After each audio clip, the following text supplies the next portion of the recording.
Ao longo deste vídeo, iremos tratar dos primórdios da administração, mostrando de forma didática que os conceitos vistos e discutidos diariamente sobre administração sempre esteve presente desde tempos mais remotos.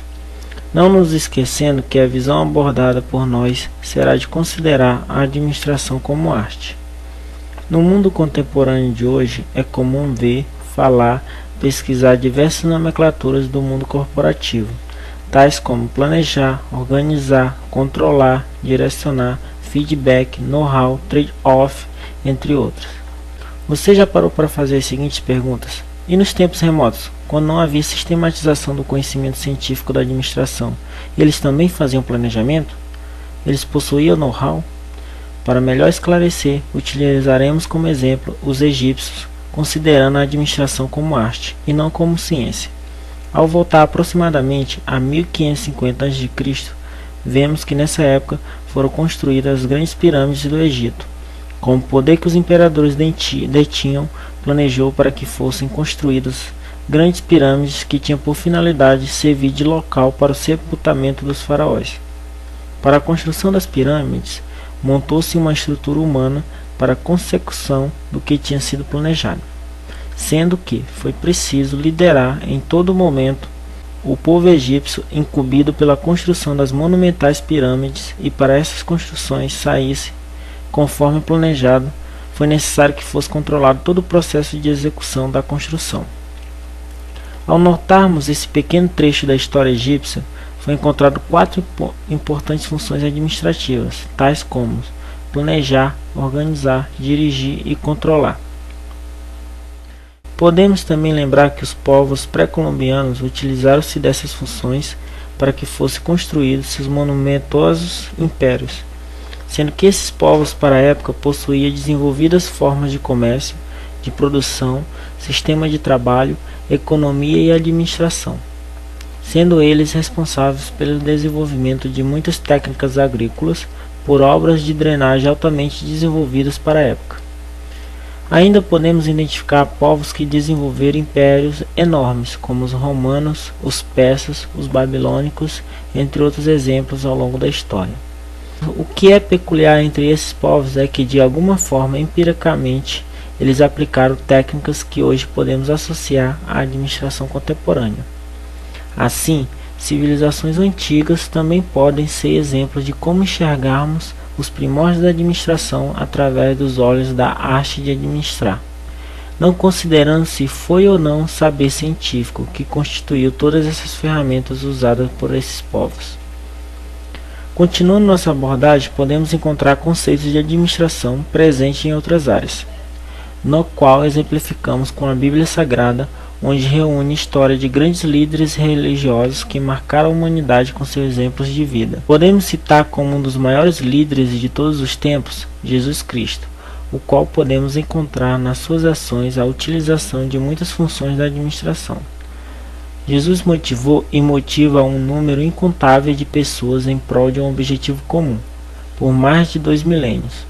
Vale destacar que Jesus tinha seus objetivos muito bem definidos. Como está escrito na Bíblia, ele dizia: sei de onde vim e sei para onde vou. Apesar de se denominar como Filho de Deus, não agia com superioridade frente aos outros. As pessoas costumam prestar atenção em seus líderes, como age e como se comporta. Sua atitude pode inspirar ou desmotivar os demais. E Jesus dava bom exemplo, não só em palavras, mas em ações. Nessa parte, vemos como a arte de administrar está entrelaçada com o papel de liderança que um administrador deve assumir em suas organizações. Jesus era um líder incansável, pois trabalhava arduamente por seu objetivo. A Bíblia conta as diversas e longas viagens de pregação que ele realizou. Jesus tinha uma habilidade sem igual em comunicar-se com os outros. Ele conseguiu se fazer entender pelas mais diversas pessoas, desde as autoridades até os que tinham pouca instrução. Seus apóstolos, além de terem conseguido atingir suas metas, disseminavam a palavra aprendida pelo líder. E talvez a mais importante das características de Jesus, ele tinha e transparecia uma imensa paixão por tudo que fazia. Para motivar os outros, um comandante deve ter a motivação em si mesmo. Tal atitude inspira e contagia qualquer um. Recorrendo a exemplos anteriores a Jesus Cristo na Bíblia, podemos citar Moisés, que para cumprir os planos de Deus, guiou o povo de Deus até a terra de Canaã. No exemplo desse personagem bíblico, podemos encontrar traços da arte de administrar. O mesmo tinha consciência da sua missão, visão, objetivos e seu papel de liderança. A sua história pode ser referência para as lideranças atuais. Destaca-se no exercício das funções distintas de líder, influenciando pessoas, e de administrador, escolhendo líderes capazes de auxiliá-lo na condução do povo, além de ser capaz de diferenciar os papéis dentro da sua organização, quando separa pessoas especializadas para a feitura de todos os utensílios necessários para as celebrações e festas, desde a tenda sagrada e todas as demais peças litúrgicas para as diversas festas judaicas descritas na Bíblia. Para alcançar seus objetivos, Moisés teve que ter habilidades diferenciadas da arte de administrar. Dentre as principais características manifestadas por Moisés, podemos ser destacadas as seguintes: flexibilidade. Ouviu, acolheu e praticou os conselhos de Jetro e as ordens de Deus. Humanidade. Muitas vezes dobrou o joelho e colou seu rosto na terra, intercedendo ardorosamente pelo povo a ponto de mover o coração de Deus a perdoar os seus pecados. Obediência e humildade. O maior desafio de um líder é ser líder de si mesmo. Organização. Valeu-se de perfumistas, artífices, madeireiros, carpinteiros e outros, cada qual com suas habilidades específicas, necessárias para o atendimento das ordens emanadas de Deus. Há duas formas de entender os primórdios da administração. Uma das abordagens considera a administração como ciência, surgindo a partir da administração científica de Taylor. Entretanto, outros estudiosos consideram a ciência como arte, surgindo desde os primórdios da história, não cientificamente, mas empiricamente, o que constitui ser um saber utilizado desde os tempos mais remotos das relações humanas.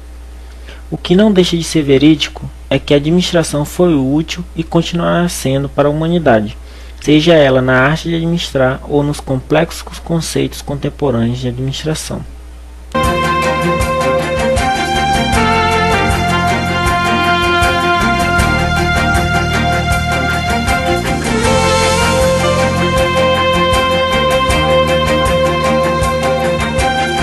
Obrigado pela sua atenção.